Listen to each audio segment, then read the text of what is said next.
is a production of DallasCowboys.com and the Dallas Cowboys Football Club. How about them Cowboys? This is the DallasCowboys.com Draft Show. Your war room for insider news and draft analysis from deep within the confines of Cowboys headquarters at the Star in Frisco. Dallas selects Emmitt Smith, running back from Florida. And now your hosts, David Hellman, Jeff Kavanaugh, Kevin Turner, and Kyle Yeomans. It's a beautiful Thursday in Frisco as we're back in the Lone Star State, back in the SWBC Mortgage Studios, fresh off our trip from Indianapolis, and more importantly, we are back with Jeff Kavanaugh and Kevin Turner, the DallasCowboys.com Draft Show. The boys are back in town. David Hellman, Kyle Yeomans, myself, as we continue to break down the NFL Combine and exactly what happened out in Indianapolis, how that affected everyone's draft stock. And before we really get into the players, Jeff, I've got to thank you because last time we were in this room, you told me to take layers to Indianapolis. I thought you were going to say you went to the Slippery Noodle. We actually did that too. Yeah. So two things I could thank you for. You're welcome. But we went to the Slippery Noodle. We also took layers, and I went back and packed more layers after you told me to do that, and I'm so glad that I did. That a boy? It was extremely cold. Yeah, Indy's colder than you think. Numbers, we don't register numbers as people who live in DFW. You can see whatever numbers you want, but that doesn't mean that you're actually going to register it. Speak entirely for yourself. No, man. Yeah. Listen. I have a pretty firm grasp on what each temperature feels like, I think. No, man. You don't know what you're saying. Okay. I mean, even with the temperature that it was whenever we turned the corner, Dave, and you were a testament to this as well. When we would turn the corner in a downtown street, the wind and sucks. then you get hit by that wind. He once fell down laughing and refused to keep walking years ago at the Combine. He's telling you that he has all this weather stuff figured out. This dude literally fell on the sidewalk and was giggling and wouldn't get up because he was so cold. That really did happen. It was also -5. There's a huge difference between -5 and, I don't know. It was like 17. It was feels like 17. I was going to say it was about 30 with a wind chill of 17. Yeah. But that is a true story. This was in Indy? That was 2014. Yeah. It was below zero, and I thought I was going to die in the street. Couple lemonades. Okay, so there's a little bit of liquid courage there as well. Sure. Okay, so that played a little bit of a factor. KT, how was your week? It was an excellent week, and I got to admit, we're under 50 days until the draft is here. 49. And then the Combine just told me, you watch the Combine and you're like, okay, yeah, it reaffirmed some things, but it also told me, oh, God, I need to go back and watch about 40 guys because there's a lot of confusing things that happen at the Combine. But I will take 30 degrees in Indianapolis and at the end of February all day. I feel like you guys got lucky. Oh, it was a win. It wasn't that bad, but it was also the snow and the wind that was the issue. Yeah. I think that was the biggest thing. Kyle doesn't know yet. I don't know yet. No, I haven't hit it yet. You got to catch it one of those negative 186 days there in Indy before you know. Well, even if I did hit one of those days, I was prepared thanks to you because you told me to take extra layers, and I did. But you mentioned some of the confusing parts of the Combine and trying to figure out exactly what some of these prospects bring to the table. I thought now would be a better time than any to go into some stock up, stock down between some of those players that we saw during the Combine. Each of us have gone around, given two guys that have had their stock risen over the weekend in Indianapolis and two that had their stock drop a little bit. And Jeff, we're going to start with you. Let's start with stock up, go around the table, and then we'll do stock down here in a moment. Okay, did you build graphics? Because I know you're a graphic building guy. Yes, I sent you 3 of each, so I made sure to make it very confusing. So let me make sure that I see which guys I actually got picked here, and then I'll tell you exactly who it. Oh, golly. Wow. Yeah, stock up on these two. Denzel Mims. Denzel Mims, good tape.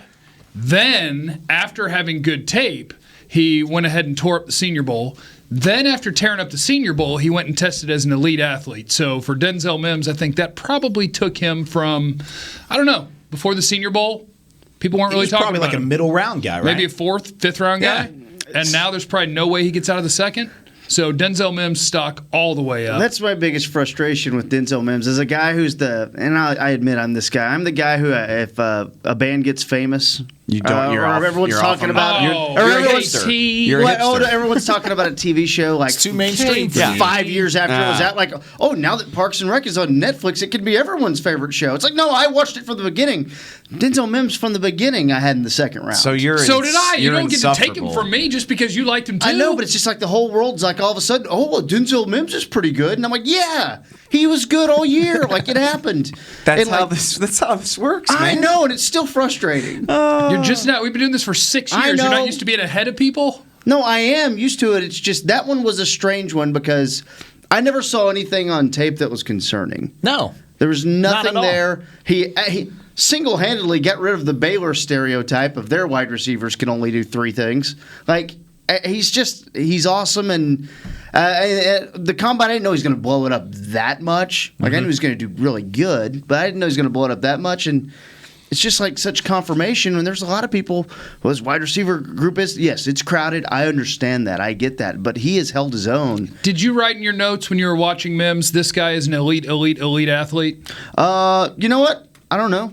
When I wrote my notes, let me see if I'm I just pull saying up my notes. probably not. No. Like you didn't write down, he's a blur and he's the best athlete ever. And then he went to the combine and it's like, oh, he's the best athlete ever. Oh, yeah, he ran a top 5 40. People who don't like the combine, like that's the trap that people always fall into. It's like, oh, you're falling in love with this guy because he ran a 4.4 at the combine. It's like, no. No, because I already liked him. And now when a guy who looks good on tape goes out and posts those measurables, it's just even more confirmation that you're sniffing in the right direction. And I feel like that's where some of the debate has come around the combine. And we even talked about this a little last week with Dane, saying what is important about the combine. It has to be supplemental to what you're already watching on film. It can't be the only measurement. And I think this is a perfect example of film looks good.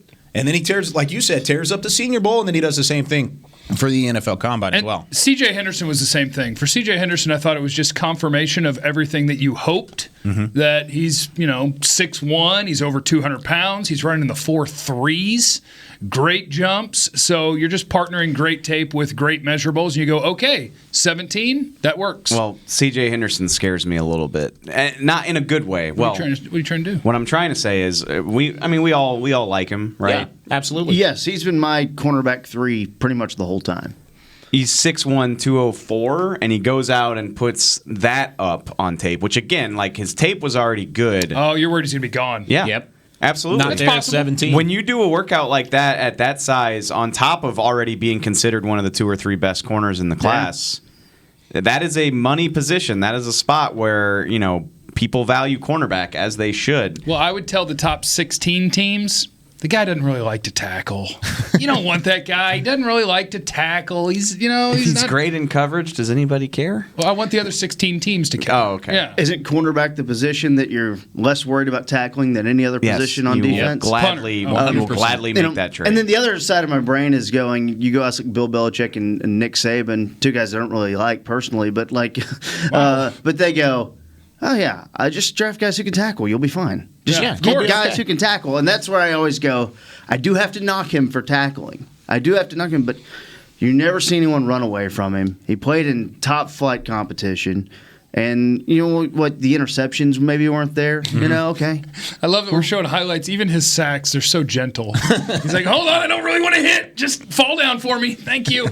Well, great. I've got a highly drafted linebacker and a highly paid linebacker now, and Jaylon Smith to go and make those tackles on the outside and help out there. So good point. I can use those guys. Oh, and we may address the safety position too. So we can get some help with the tackling problem. And that was the biggest worry for me is, one, just the numbers that he put up. I mean, a 4.39 40, the 3rd best out of all corners. He was the 6th best vertical. And then he was also much taller than he was originally listed. I mean, he ended up being measured at what? It was 6 foot and 3/4, and originally he was 5'11" off of Florida's measurements. Oh, did they show us 5'11"? They said 5'11", or at least that's what I had written down. They got to be the first team ever. They undersold their first guy. college to undersell a player. Yeah. A top-notch guy, a first-round talent. Must have grown a lot in his time at Florida. That's what it was. KT, who was your stock up? Were they trying to get him to stay for another year? That might be what it was. Hey, hold on, That he's might not be what it ready. was. Hey, if you come back, we'll give you another 2 inches.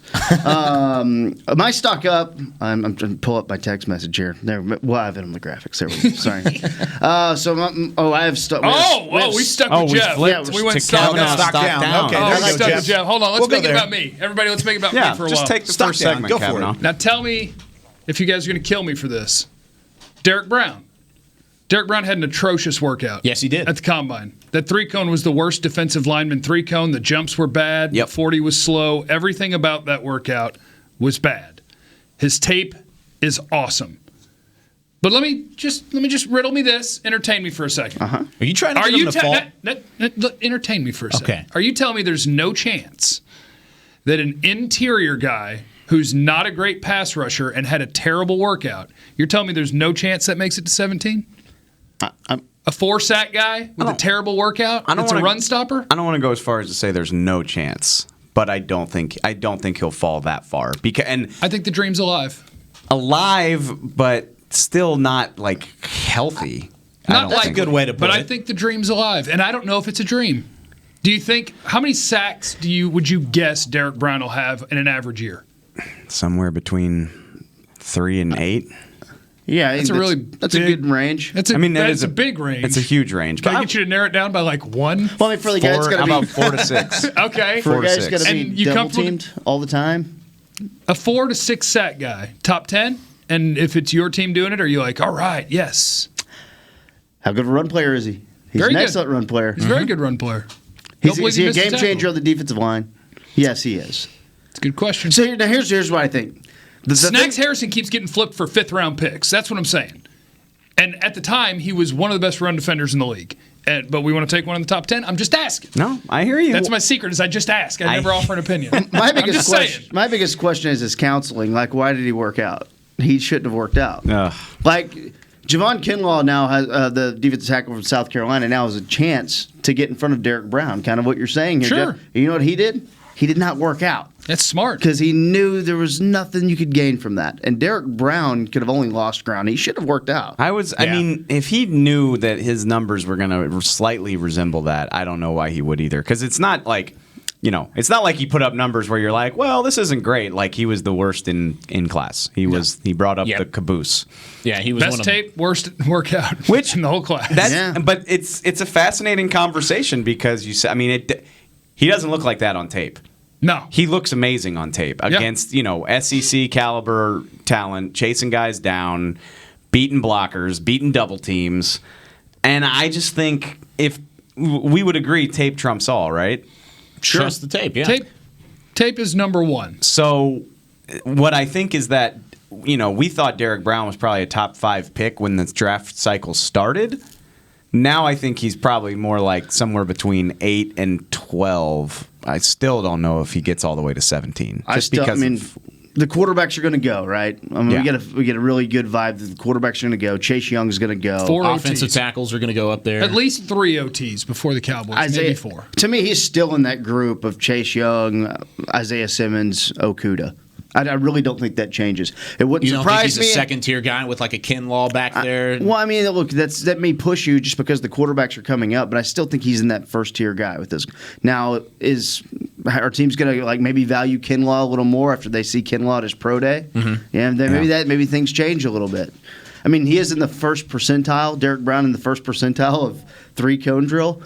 But I ain't asking him to rush off the edge very much. I need him to be a little flexible, but he's on tape, he's a D tackle and he specializes against the run. Like I don't know how much bend I need him to have. And he doesn't just make plays right there. Like you see him track plays down laterally. Like he has range as a defensive tackle. Absolutely. That's he doesn't look like that bad of an athlete on tape, which is why it was so shocking to see him post such bad times. I guess I'll say sometimes what I do is I go to what was my instant reaction? Not that it's always right. It's always good to think on it. My instant reaction when I saw his numbers were, okay. And my instant reaction for some other guys when I saw their numbers was, oh, God. Uh-oh. Oh, no. And that was one of them. I can't go there with you. For him, I wasn't concerned. For A.J. Epinesa, I went, oh, God. We can get to Epinesa. That's my other guy. I think Epinesa tested himself out of the first round, I think. Whoa! That's a big statement. He tested himself out of me wanting him in the first round. 17, but I think he'll probably go. He'll be in the mid-20s. I would guess he'll go, but over 5 seconds in the 40 and 7.3 in the 3-cone at 275 pounds. I think he played his way into a 3-4 defense. I think he played his way into playing 3-4 end.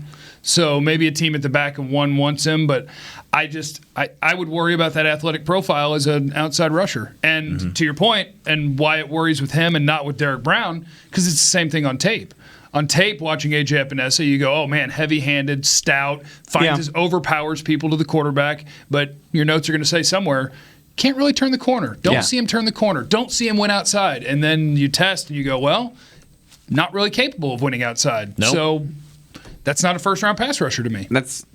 So we just said the same thing. You acted like I was crazy. But I think he'll go. I think he'll go there. Maybe in the okay. Put it this way, like he won't be a top 20 pick. I don't think. With AKA, I think you can scratch. I don't want to speak for them, but I think you could scratch him off the list of possibilities at 17. What was Taco's three? I don't want to know. Oh, I don't want to know. The Cowboys were Pull it up there. As bad as a pick as it looks now.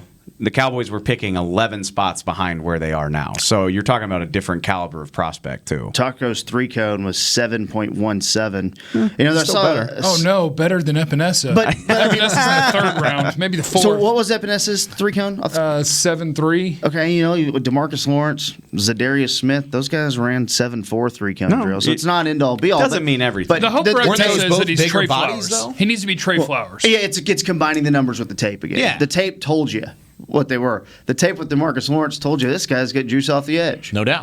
So, the tape on Zadarius Smith back in the day at Kentucky, you didn't really necessarily see the strength that he's added to his game. But that's I think that's where the draft becomes real fun. The little games of position value, the games of depth at the position, because that's where Epinesa, to me, stays in the first round. I mean, I've got a second-round grade on him and have the whole time. But I think he ends up going in the first round because, look, there ain't a ton of edge players. Are you excited right now about Gross Matos that much over Epinesa right now? I'm not. I would take him over him. I think he's got more upside. Are you excited to do that though? Or are you hunkered down? Let's go at 17.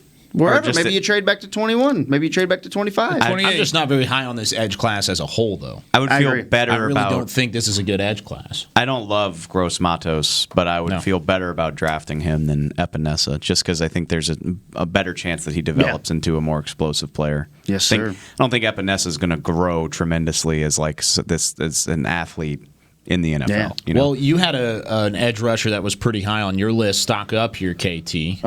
Mr. Curtis Weaver out of Boise State. Now, this one was a weird one, right? His numbers were pretty wild. When you look at Curtis Weaver, the 7-second 3-cone, I didn't see that coming from him. As you watch it on tape, to me, you didn't really see him turn very much. No. So when he put up that number, I was like, huh? So to me, that was shocking. Was that shocking to you, Jeff? Not shocking. I would say I was curious what his 3-cone because he went outside a lot. Well, he I was about to he also say. did it running around terrible offensive tackles. He was just going around. Yeah. He went with a radius around players rather than edging and kind of cutting that off and going around guys. I just thought he was pretty stiff. And you can still be kind of stiff and turn the corner a little bit, I guess. But the 3-cone number to be at 7 seconds, to me, that was a... and look, I don't know. This is another thing with the edge class being what it is. I have so many more questions about who Julian Okwara is from Notre Dame. I have so many questions about what Khalid Kareem is from Notre Dame.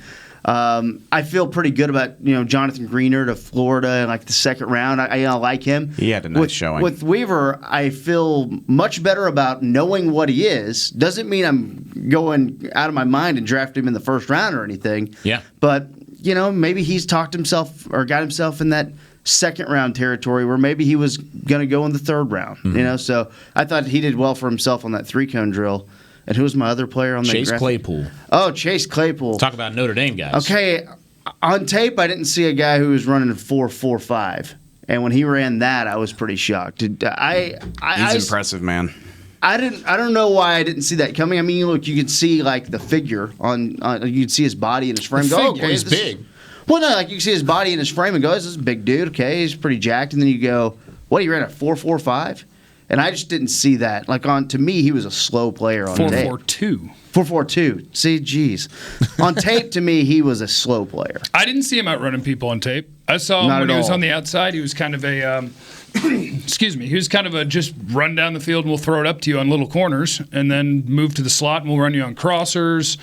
I didn't see a burner. I think he did this right. He did the combine right. Oh, yeah. Like Derrick Brown, if you know that you're not going to do well in something, don't do it. So Claypool gets to be a giant winner. because he's a big guy that ran fast and jumped far. If he'd have ran the shuttles, I bet you it wouldn't have gone well. No. So instead of coming out of the combine saying, wow, what a great combine, you would have gone, oh, wow, good in a straight line, not so much in the agilities, but you get to skip all that if you just don't do what you're bad at. Which that's what I want, and it's interesting because you want to use it all to put the whole puzzle together. How much does it change your opinion of him at all? It doesn't sound like it does. Little. I think the 40 time is impressive. That lower body explosion is impressive, but I still think that he's not a separator. I think too often he's a body catcher. Okay. So well, I could see, but with the athletic upside that he just showed you, could you take him end of 2, early 3? Somebody probably will. Well, this is also a conversation that we had last week as well, but bringing you guys into it, tight end has been floated around for this guy. I mean, Dane of course, crapped on my dreams. The size of him, and honestly, I thought whenever I initially looked at these numbers, I thought of a guy that maybe proved that he should be a wide receiver. But at the same time, this is not a very highly touted tight end class, at least from a depth perspective. He could be another name that you could throw in there and throw at tight end. You know, It's as long as you're not actually asking him to play tight end. Yeah, You know, That's where I can't don't really sure. block. Yeah. That's the thing. I don't really know the difference anymore Yeah. because what do you like? You could put him on the roster as whichever one you want, but if you're talking about playing a detached slot, I don't care what What's he's called. the difference? Yeah. well, would you rather have him or Hunter Bryant from Washington? It's the same- That's that's where the the question thing. comes, Yeah. and that's where I go, man. I think Hunter Bryant's a better player, but his combine was a little disappointing Yeah, it too. wasn't good and his either. drops make me nervous. I just don't trust Chase Claypool from Notre Dame to go get open. And that bothers me, but there ain't many 6'4", 230 guys running 4.42s. Yeah. I mean, it was a freakish combine for him in terms of that 140 time. Maybe you're putting I'm putting a little too much stock in his 40 time, but Chase Claypool ran a half a second faster 40 than Hunter Bryant. Oh, gosh. And Yeah. the difference. I mean, Claypool's 2 inches taller and only like I don't know. Well, Claypool also 10 ran 10 pounds lighter. a better 40 than Michael Pittman Jr. Talk Yeah. about another big-bodied Yeah. receiver. Yeah, but Michael Pittman Jr. has 2 hands. That's fair. And he can block a little bit, too. My guy Claypool is out here running deep balls and catching contested balls in his number. Like he'd jump up over you and then be like, then "Ha ha, swallow it." bear hug!" I'm like, man, can we please extend and catch the ball? Sorry, Chase Claypool. I hope you get drafted real high and make all the money. All right, Dave. Yeah. Who you got for your stock up? Stock ups. One guy, which this guy I actually like. He slipped under the radar for me personally, probably because he's FCS. I like to ignore FCS guys. Sure, because you do. The Cowboys don't draft him.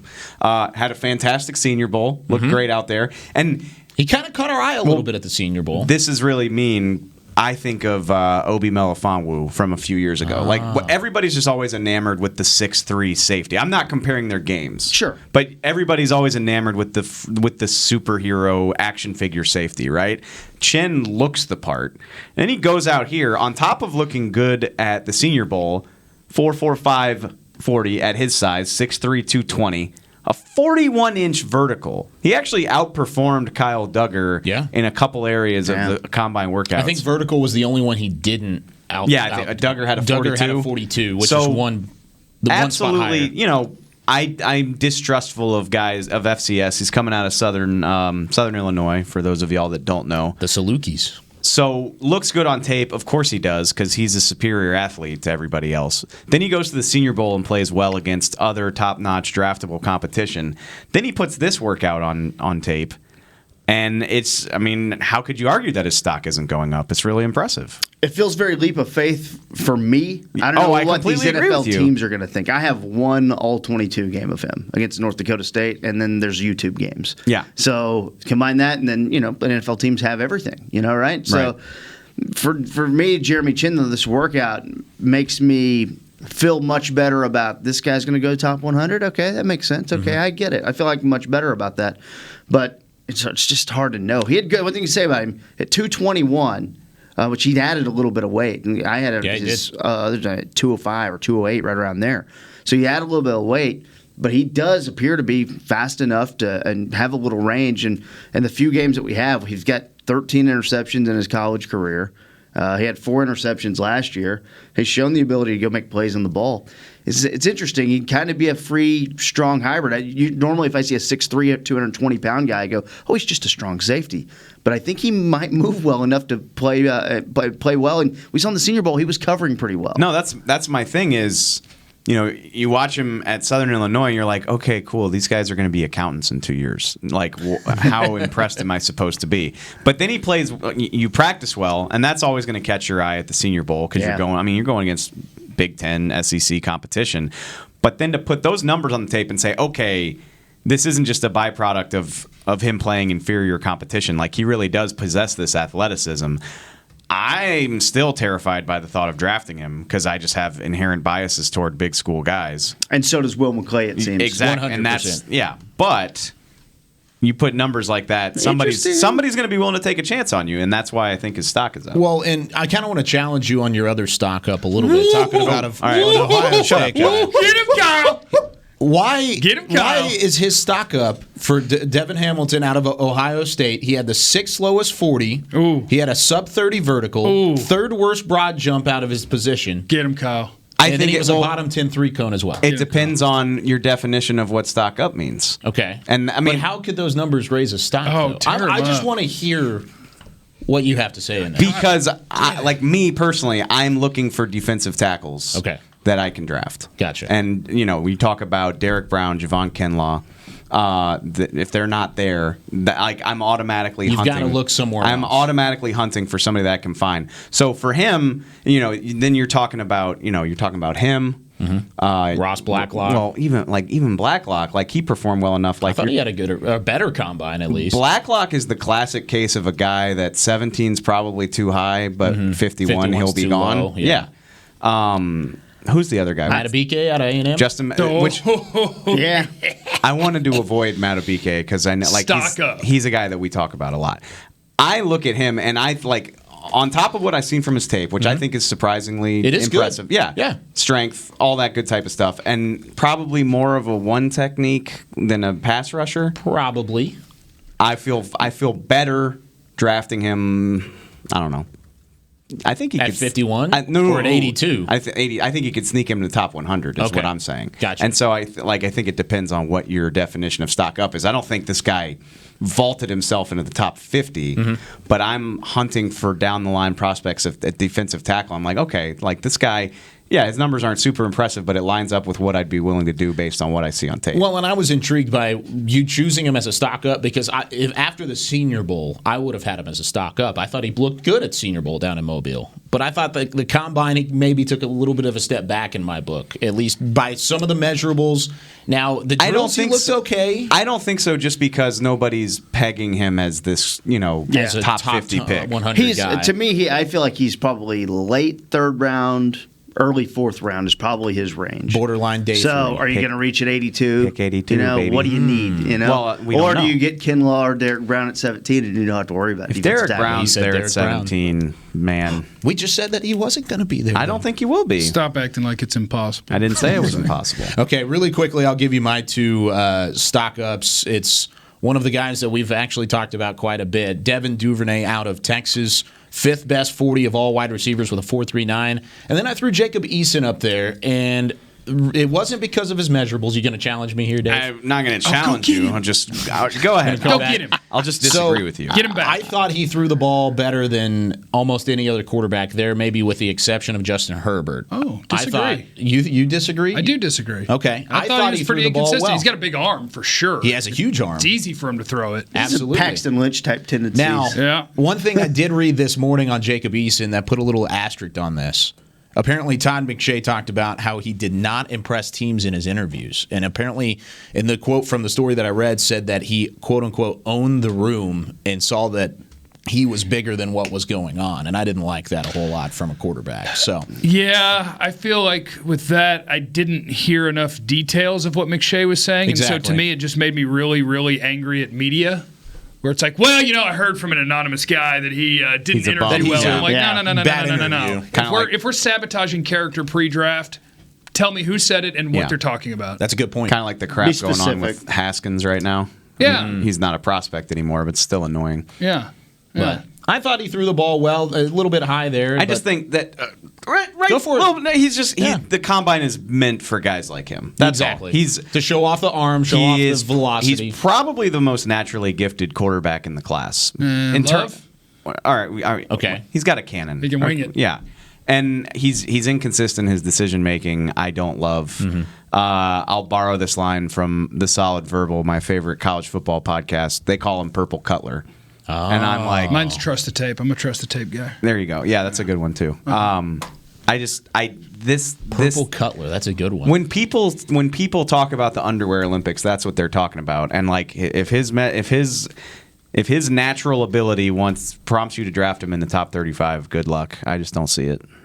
All right. But I do think it could help his stock because he can go out there and show off that he's got a cannon and football on the back foot. I agree with Devin Duvernay just because in the sense that is a position where the 40-yard dash really does matter. Like receiver and cornerback. Like 100%. In a crowded receiver class, anything you can do to distinguish yourself matters. And if he can run a sub 4.40, and somebody's going to be intrigued by that speed. We were talking with KT last week or the week before Indy and saying that if Devin Duvernay comes out and runs a 4.4, we're going to be thinking of him a little bit differently as well. Absolutely, because the production was nuts last year. And my biggest issues with him is just how big can he play? Yeah. He's got short arms, things like that, but he does catch everything. He finds a way to get open.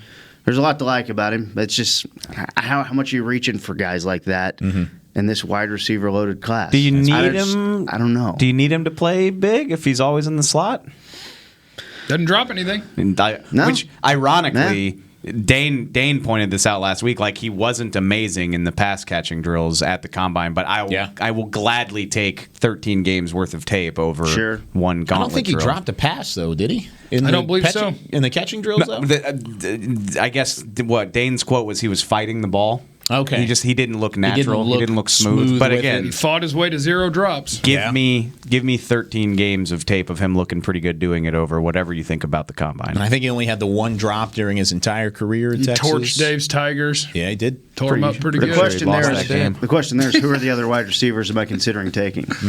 That's where it becomes. That's the debate. That's where it gets clouded. Go local. There's so Duvernay many different versus guys. Prochet. Well, actually, that's going to be a question we're going to address. Twitter on the 20 coming up here in just a minute. No, it's okay. I like the tease. It's a good way. We did some stock ups. We didn't get to all of our stock downs. We'll have to do that some other time coming up in the next couple of weeks. But when we come back, we'll go to Twitter on the 20. We'll address that wide receiver question. Depending on how deep this class is, what do we think about taking a wide receiver at 17? Those questions and more when we return here on the DallasCowboys.com Draft Show.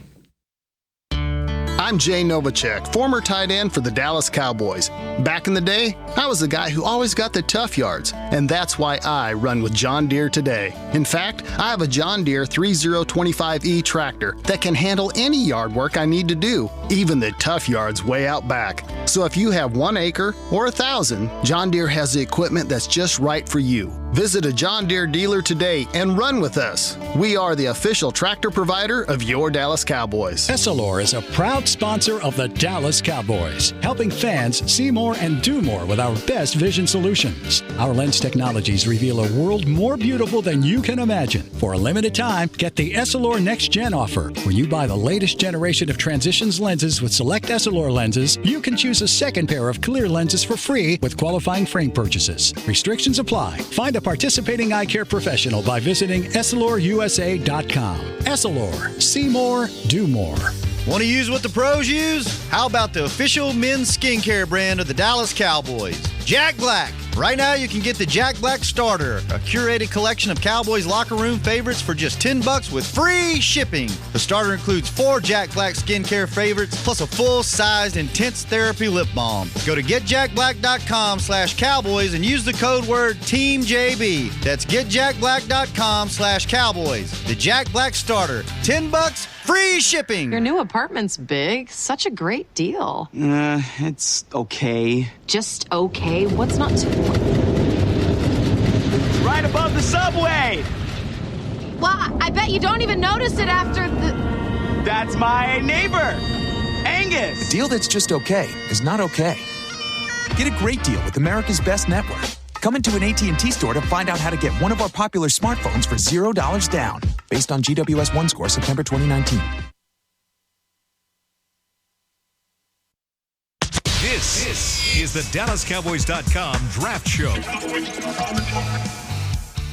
Back here from the SWBC Mortgage Studios, Jeff Cavanaugh, Kevin Turner, David Hellman, Kyle Yeomans with you here on the DallasCowboys.com Draft Show. As always, presented by Miller Lite. Time now for some Twitter on the 20. Twitter on the 20.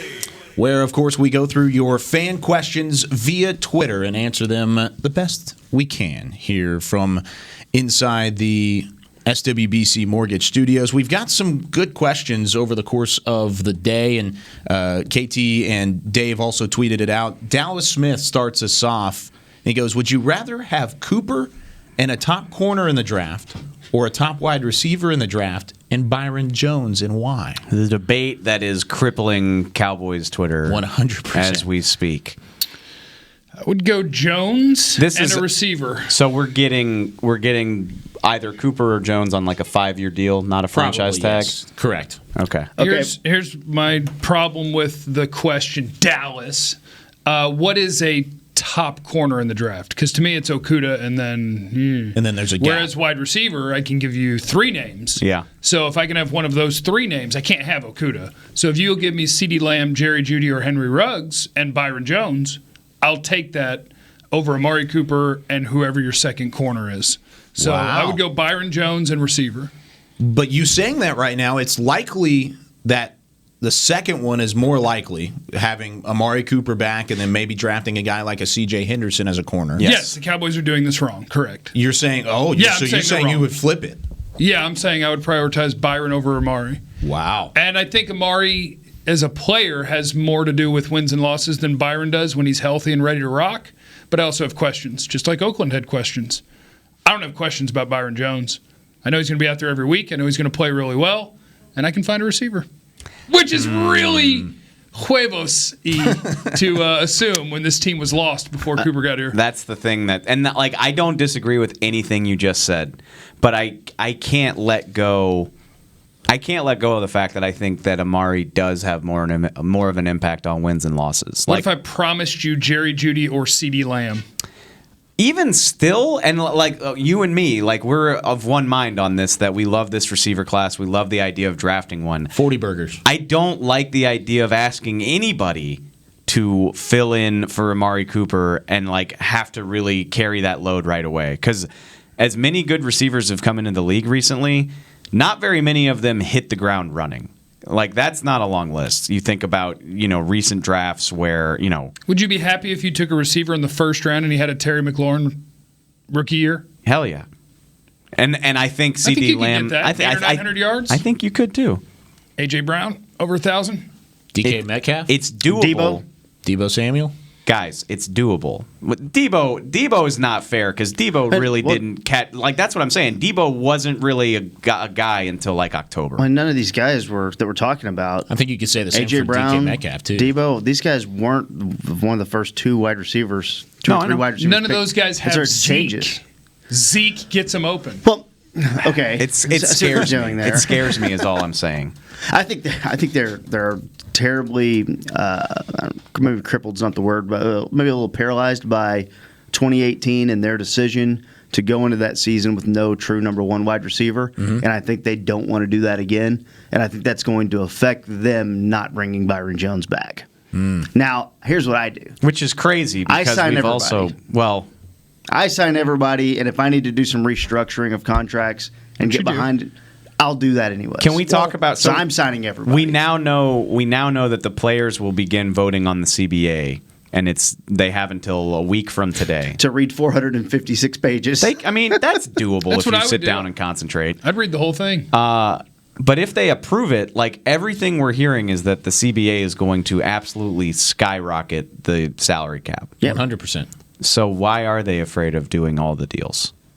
What and the only answer to that is that they don't believe in Byron Jones the way that a lot of fans and media do. Well, Mike Nolan's comments, his first media availability, basically kind of saying, and I'm not worried about the guy that can't catch the ball, basically. I'm not worried about the guy that bats the ball down. I'm worried about the guy that takes it back for 6. Paraphrasing said, Byron Jones doesn't get turnovers. Right. Yeah. Paraphrasing. All right. Okay, scared all of Cowboys Nation. Oh, so stupid. No offense if he's listening.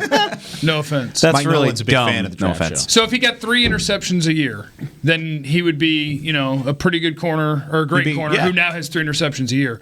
Now he's going to face 600 pass snaps a year. So we are worried about what happens on point 95% of the plays at corner and not as worried about the 99.5 where he's one of the 5 to 10 best corners in the league. But he didn't have an outcome on 0.5% of snaps that I would have liked. That is what is being suggested, yes. Awesome. Well, and you also think about the fact of KT brought up the point of maybe being scared about not having the number one wide receiver, but the way that they got rid of that problem is they invested their 2019 first-round pick. If you let Amari Cooper walk and you draft a guy at 17, that's 2 straight years you're investing that first-round pick in a wide receiver. Yeah. And in a position. You can't make those decisions based on what's already been sunk, right? Like it would suck to let Amari go. You want 5 years of production out of your first-round pick, but like if you're not convinced he's the guy, don't sign him just because of what you gave up for pride. him. But right. that's kind of what I'm saying is prideful-wise, this could be something that the Cowboys are looking at in terms of their decision-making moving forward. I'm not saying that's right. I'm just saying that might be what's going through their heads. I think it's as simple as like which guy gives you the better chance of impacting a game all on his own. Because as for all of Amari's duds, we've also seen him turn 5 or 6 games completely on their ear. The Minnesota game stuck out to me this year. Yeah, and the Philly game the year he got here. And I'm honestly, he's got a track record of being able to do that. I know he disappears on the road at times. I know he's had some iffy moments. He still has a much higher chance of doing that than Byron, and I think that's what's driving that decision-making. Well, it's interesting, though, if we're stacking a big board together, you have Ruggs, you have Jerry Jeudy, you have CeeDee Lamb all stacked higher than C.J. Henderson or Fulton or Trevon Diggs, or I still have Jeff Gladney from TCU as the second cornerback for me. But, like, you have all those wide receivers stacked higher than those. And if we're sitting there and taking the best player, well, that's what we're doing at 17, right? Now, I'm also waiting on Kinlaw. I'm hoping Kinlaw gets to me. That's still plan A for me.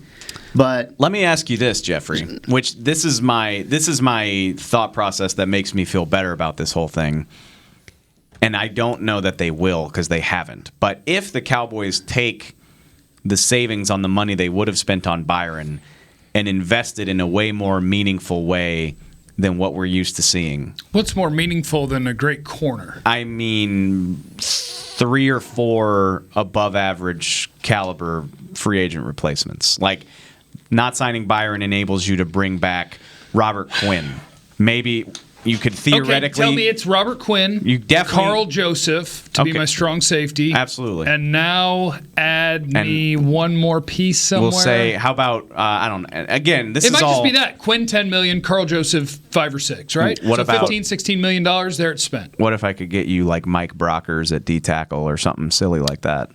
Yeah, I think the free agency D-tackle class is what's kind of pushing me away from Kinlaw now and Derrick Brown because I think it's the easiest one to fill. Bring me in Ndamukong Suh. Let's go. Yeah, I think there's 20 good options in free agency, which means that the money's going to dry up and you're going to have 6 dudes that are NFL starters like, hey, what?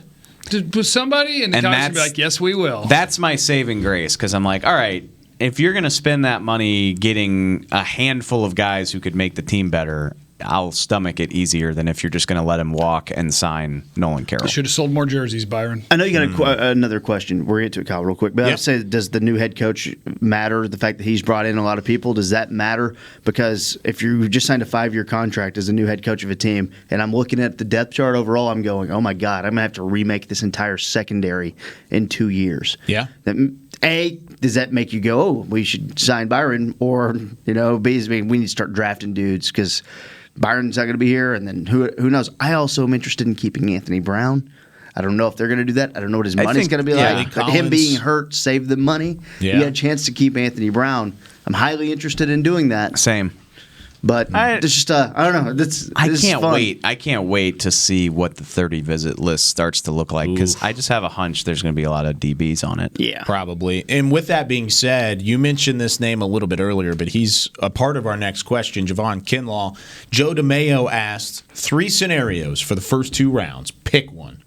First one is Javon Kinlaw, South Carolina, with Antoine Winfield Jr. out of Minnesota. C.J. Henderson out of Florida, and Justin Madubuike, the defensive tackle from A&M. That's scenario 2. Scenario 3, Javon Chasen out of LSU. Kalavon. And then, what was that? Kalavon, sorry. Kalavon, excuse me.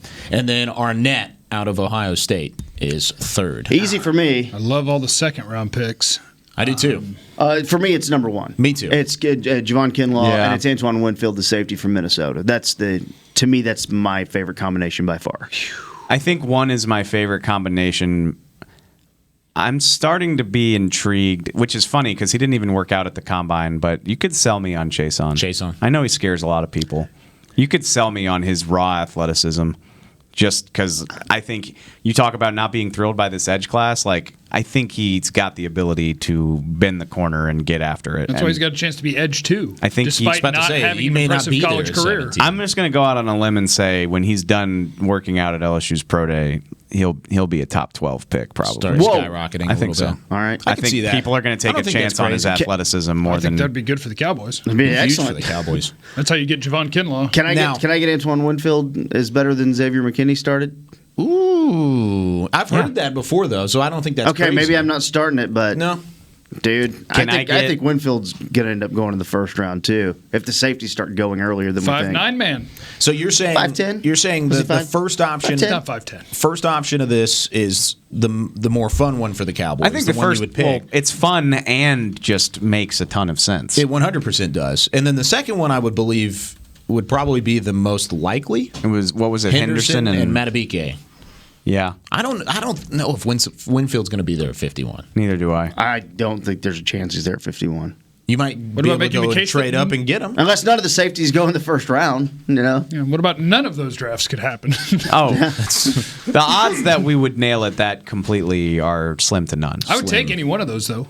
I would take Any of those three would. I'd take any one of them. I would feel like they did a good job. Yeah. That'd be nice. Okay, let's hit one more question.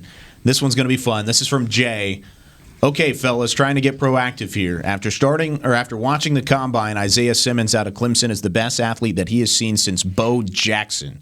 I'd give up 17 in next year's one if he slid to 9 or 10. Would you? He's the best player in the draft. Is that all I have to give? 17 and next year's I think one? that's unrealistic. We would have to give maybe a 2. I don't think that's that No, not unrealistic. if he slides to 10. If in he's at theory, 10 you could do it for 17 and your second round pick. That gets you to 10. That might not be realistic. Maybe just I because, don't think. Just on the chart it does. Really? But Maybe a teams day don't three have sweetener. to adhere to the chart. That's the thing. Right. And they shouldn't, by Yeah. the way. I go by Captain Trade Down now Yeah. because I did my research. Okay, what if we threw in a Trading Down 4? always wins. Threw in a 4. A 1, 2, and a 4. 1, 2, 4? 17, a 1 next year, and a 4.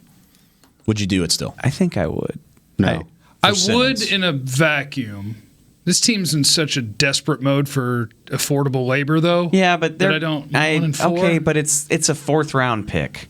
They're gonna get a comp for Beasley, probably. Which would be Hopefully, 5. So Most likely. you're not gonna like lose any. Like you're not gonna have fewer picks. You know what I mean? Like you have a You're still surplus gonna of have picks. 6. Yeah, it's a 4th round pick. How am I This not team's going to gonna have have a first round pick next year again? Yeah, this Because- team's going to have like 2 good players on a rookie deal. Because you're going to have a guy that can play 8 positions on the back end of your defenses, and he's an absolute super freak. You're normally against I this know, type of but thing. I think he's What's going awesome. on? I think he's awesome. That's why. Jeff said it right, like affordable assets. I'd go I just- 1 and 2. That's it. I'd go this year's 1 and 2 for Isaiah Simmons, and that's it. Can't be taking multiple ones from me. Can't be snatching those things from me. Especially for a guy that's really, for this team, a luxury. I'll throw in Chris He's not Jones. how He is a luxury. How is he a luxury? Where's he? You're going to be like, listen, I know you're a linebacker, but you're kind of going to be a strong safety I'm gonna here. say- It cost me 2 ones, but I think it'll work fine. You're gonna be like my box safety, big nickel / occasional slot / occasional free safety / whatever the hell I want you to be. If you told me you could undo a contract that's already been done for a linebacker You can't. and pick him, well, let's go. no, that's fine. Like Hey man, Because they would bring that dude in, and that dude would be better than both your linebackers, and he would not replace them. That's what would happen. You have a Wow. first-round pick and a paid guy, so they'd be like, well, worry let's figure about out where that. you can play. You make Jalen a Sam / nickel rusher / Are we whatever. Going to, hey, are we going They're to not doing 3-4? Yeah. Could I mean, we could? That's what it sounds They're like. not doing that to him. He's got a lot of commercials, and Why you got to crap on my dreams, man? so I finally found a player that I'm willing to get reckless for, I and you're know. telling me it doesn't make any sense. everything makes sense. For that man, everything makes sense. I just think he could play 5 positions. We're going to fit in one more question. KT, Oh, wow. you've Put got him at corner. 45 seconds. All right. All right, this one's tailor-made for you. Great. It says, tell me more, Charlie T, tight end, Portland State. my God. I know you like this guy, so I chose this question. You got now 40 seconds. Okay, well, he's the Portland State guy, which you just said. Yeah, that's on there. I didn't pull up my notes, sorry. Yeah. 3 solid years of production. I do need to recheck his time because I was not expecting a question about him to ever come up again on the draft show after I brought him up the first day. Yeah, you brought him up day one. You run out of time? 20 seconds. Man. I don't know. I just want to find his time. I don't know what his combine time was. Doesn't matter, though. I'll get it for you. What I saw is he had a horrible quarterback in college, so it was a struggle sometimes. But he's a big target underneath. I had him at 6'3", 248, 4.75, so pretty decent time. He didn't put up stinking Albert O numbers, or anything like that. But I thought he was pretty good at working back in the scramble drill, working his way back to the quarterback, showed good hands, showed the ability to catch with his hands. Not a very good blocker, kind of a get in the way guy, but I saw someone as deep day 3 value. I had a 5th round grade on him. Can play anywhere, though. Slot, he got you a 4.75 out there. Did he give me a 4.75? He got you a 4.75. That's my guy, Charlie. There you go, Charlie T, dude. Representing. Well, we're out of time there for Twitter on the 20. We're almost out of time here for the draft show, but we're going to take a quick break. When we come back, we'll wrap up some of our stock downs from the NFL Combine. We'll do that when we return here from the Star in Frisco. Since 1865, Stetson hats are American-made with pride right here in Texas. And Stetson is proud to be on the field with America's team. Want to show your Texas and team pride too? You can. By purchasing your own Stetson, you can look just like how the flag guys do on field at every home game. Stetson hats, the official crown of all self-respecting Cowboys and your favorite football team. Get yours today in the Stadium Pro Shop or at Stetson.com. Your new apartment's big. Such a great deal. It's okay. Just okay? What's not to... It's right above the subway!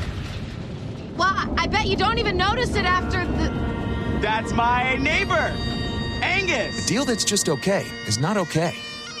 Get a great deal with America's Best Network. Come into an AT&T store to find out how to get one of our popular smartphones for $0 down. Based on GWS 1 score, September 2019. Essilor is a proud sponsor of the Dallas Cowboys, helping fans see more and do more with our best vision solutions. Our lens technologies reveal a world more beautiful than you can imagine. For a limited time, get the Essilor Next Gen offer. When you buy the latest generation of Transitions lenses with select Essilor lenses, you can choose a second pair of clear lenses for free with qualifying frame purchases. Restrictions apply. Find a participating eye care professional by visiting EssilorUSA.com. Essilor. See more, do more. So, you're shopping, and that's when you see it. Aisle 23. Dr. Pepper stacked from top to bottom as far as the eye can see. The phrase too good to be true comes to mind, yet there it is. A rich, delicious Dr. Pepper paradise. Wait, did that can of Dr. Pepper just open itself for you? They all are. As if to say, so nice to treat you. And even though it feels weird to talk to a can, you pick one up and say, it's so nice to be treated. Dr. Pepper, so nice to treat you. Yeah. Looking outside at the Ford Center, a beautiful Thursday and another great day for the DallasCowboys.com draft show. 49 days until the draft in Las Vegas, Nevada. In our final segment here from the SWBC Mortgage Studios. And we started this earlier in the show, stock up, stock down. We got through all our stock ups. Jeff got his stock down, snuck in there. Thank you. And now we've got to go to KT. Who were some of your stock downs from the 2020 NFL Scouting Combine? He's a guy who I actually came around on tape, and everyone thought highly of him going into this season, and then he had a bad year. He had 20 catches, but he played for an offense that was a complete dumpster fire. But it's tight end Jared Pinkney of Vanderbilt. And then I got nervous because he looked slow at the Senior Bowl. And then he went, and his numbers tell you a 4.96 40-yard dash. He didn't participate in anything else because he's not that great of an athlete. And I thought he was better than that. He was, watched him on tape, go catch the ball with his hands, go make some tough catches. Could be a matchup issue. I did not see 4.96 coming. I didn't think he was going to run that. So Jared Pinkney is now a day 3 flyer. He is a guy that teams are going to be nervous about. They're going to wonder if he works hard. They're going to wonder if he's got the ability to stay in shape. They're going to ask questions about, do you even care? Because you just don't see it. Maybe he just can't do that. Maybe he just can't show that athleticism, get separation. But, man, he had such a good year in 2018 with 50 catches and came into the year, was, hey, this could be a tight end 1, tight end 2, tight end 3 type of guy, and he has just disappeared. He had a rough combine. I thought he could, on tape, I thought he could win in one-on-one situations, go track the ball and do things like that, but 4.96, that's just not going to work. You're slowing down my offense. And his 2018 tape was so good. It was very good. That's one of the things that's so disappointing with Pinckney is that he looked like, at least going into his final season with the Commodores, is that he was going to be a guy to look for as a first, second day tight end. He shouldn't have gone back. If he wouldn't have gone back to Vanderbilt, if he would have gone to the draft last year, he'd probably gone on first. Still would have had to get timed. Day 1, day 2. Still had to get timed. Yeah, absolutely. You're such an ass sometimes. That's why listen. They should all hire me. I would be like, here's what you've been running. We're not running. They'd be like, what about Pro Day? We're not running it. Because that's what everybody's like, oh, he didn't run at the Combine, but he's going to run his Pro Day. No, if we're going to have bad times, we're running it neither. Yeah, but we're trying to make money. If you don't have top-notch tape, you're going to run the risk of alienating yourself because people expect to see that. I mean, but if you don't have top-notch tape and you run a 5 flat, what's a team going to assume? I thought his tape was good. If Pinckney doesn't run, what's a team going to assume? Worst case, 4.8? Probably better than what he ran. Yeah. I thought his tape was good. Now 20 catches, you go, huh? What's going on? But There's that not offense, a ton to go off of. dude. Lipscomb is a good wide receiver. Kalijah Lipscomb is a good wide receiver who played at Vanderbilt, and he's got didn't have anything. Keshawn Vaughn, the running back, he's a good player. It was a bad offense. They had no offensive line. They just didn't have a chance. The quarterback wasn't very good, and I thought his tape was fine. The Senior Bowl was a big red flag. It was a big red flag. He just looked slower than everyone, and then wait, he is slower than everyone, and maybe you just didn't really see that on tape. The other guy who I had a stock down on is Bradley Anai, defensive end from Utah. Jeff, you like Anai quite a bit? Yeah, this defensive end class just keeps getting less and less encouraging. Not that it was what about Curtis Weaver? He was a stock-up guy. Gosh, am I going to have to put Curtis Weaver ahead of Anai? I had a full round difference going into the Combine. I had Weaver in the third and Anai in the second. And now they're kind of neck and neck? Weaver might be the better prospect. Anai, terrible 3-cone, bad jumps. I mean, if you're going to be a sub-260-pound defensive end, you got to be athletic. Which one are these numbers worse for? The fact that Bradley Anai is a defensive end and then Jared Pinckney's a tight end, and their numbers are similar in the 50 or in the 40. Which one is? Only one of you is supposed to run down the field and catch the ball. Yeah, it's definitely worse for Pinckney. It's definitely worse for Pinckney. I guess with Anai, I wasn't expecting him to tear it up or anything. No. You watch him on tape, you don't see that. Well, he's a middle round guy. I was hoping mid-4.7s and a 7.1 3-cone. I go, okay, all right, and didn't get. You just start to look at it's combining all of it. And normally don't care too much, but like even some of the shuttles and things like that. The 3-cone you take into it, and his arms, dude. His arms are so small too. And at defensive end, I need you to have some length out there. So that's something that really bothers me with the alligator arms out there at defensive end. Dave, stock down. T-Rex. This is harsh because this is one of my favorite guys. I think we all like. No, okay, but I'm not ready to pull the plug on Cameron Dantzler. So we like him a lot. Big, rangy cornerback, Mississippi State. You turn on the tape. He stays with some of the best receivers in the game. He gave up, and it sounds like bad. He gave up 50 yards and a touchdown to Jamar Chase of LSU. Compared to what Chase did to... You're going to have to show me the other play. I only saw a 6-yard out that he got caught on. He played really well against Jamar Chase. Let's put it that way. Chase had 50 yards and a touchdown in the game. And he played Devontae Smith at Alabama really well. He got beat on out and up, and that's about it. Everything you like in a cornerback. Until he runs a 4.6 4.40. Boom. And again, it's probably the one position where a 40-yard dash can make or break you. It's a risk. It's just a risk thing. It is very few and far between. It's interesting, though, because, again, if you have 13 games of tape of him sticking with SEC-caliber receivers, how much does a 4.6 40 scare you? Well, does he start getting penalized more? Because he's a really physical, all over the field kind of guy. I'll tell you what I did with him. I had him as an early second rounder, and now I have him at the top of the third round. That's how much a mid 4.6 scares me. Because I've done this before with Tease Tabor. I stood on his tape. I was like, I believe in this dude. But the fact that he ran a 4.7, it was over. Can't do it. And so at 4.64, Josh Norman did it for a while. Richard Sherman's done it. But outside of that, it's like Xavier Howard. Where can you find him? Yeah, it's very rare. I'm putting a pin in it. Well, and I think a big thing is we're not talking about him as a first-round pick. We never were. Right. I'm putting a pin in it. I'm going to give him a chance to run at his pro day. I know he came out on Twitter like he was unhappy with his time, so he's going to get back in the lab, and if he can get closer to 4.6, maybe even crack high 4.5. Just get him at 38. Yeah, where's Brian to turn the clock off at the 38-yard line? It is legit. It's hard to find those guys who are. Casey Hayward's another guy who ran really slow. Like a 40 and was able to. It's not get a through death it. sentence to your career by any means. No, and I think his tape gives you a little bit of hope. Like, okay, this is. If you can stick with the guys at LSU, you can play cornerback. Like those are all pro receivers. But now I'm burning that pick at pick 51 in the second round. Yeah, I don't like so that. nervous I don't about like it. that at all. We'll see. Send that to Damon Arnett, and then you pick Dantzler the next round. Yeah. And just because we're running short on time, Benito Jones was your other guy. Which I mean, Hamilton's not impressive athletically either, but Benito Jones brought up the rear just across the board, and I don't believe he even benched, which was the one thing he was probably going to be good at. I mean, just the numbers speak for themselves. Senior Bowl, I saw a few plays, a few one-on-ones, and I was like, oh, this guy's interesting. I turned on the tape, and I was like, how come he falls on every play? He's on the ground a lot. He's a fall-down guy. I think and again, we're not talking about first and second round picks, but if I had to peg him going into this, I would have said I don't know, a fourth round, fifth round guy. But I don't feel. I feel like I'm just pushing him even further. Late just day three if you got 12 picks, you can use one of your sevens on him. I'm not feeling great about it. I've got one of those guys in my stock down, a guy who I thought may have been a guy you could have looked at in a late round scenario. My two stock downs: KJ Hill, wide receiver of Ohio State.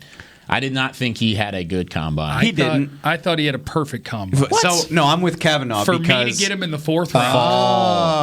Okay. No, he's slow and not explosive, and he's not real big. Oh, he probably can't dropped play. The ball I'll twice. take him in the fourth. And then Mitchell Wilcox out of USF. This is a tight end that we have not mentioned before. He wasn't expected to be a guy to light up the combine, and nor did he. He had some pretty poor numbers, but he also had the most embarrassing moment of the combine. He got hit in the face while he was trying to catch his gauntlet. He didn't know which way to turn for the first ball. Boom. Got him right in the side of the face. So that is why I said his stock went down. I'm really glad we line up on KJ Hill because I saw him make people look silly all week at the Senior Bowl. I don't care if he runs a 4.6. I'll start him in the slot now. I'm not drafting him in the top 100, but start him in the slot. If he can hang around to the fourth round, let's party. He's Jarvis Landry. Say no more, fam. A much discount, Dr. Thunder, brand. Sign you up. He didn't run 4.8. Pick 118. Let's go. Well, that is going to do it here for the DallasCowboys.com draft show. Wrapping up the NFL Combine, we'll continue breaking down this 2020 NFL Draft. We're under 50 days away. Thanks for watching. We'll see you next week.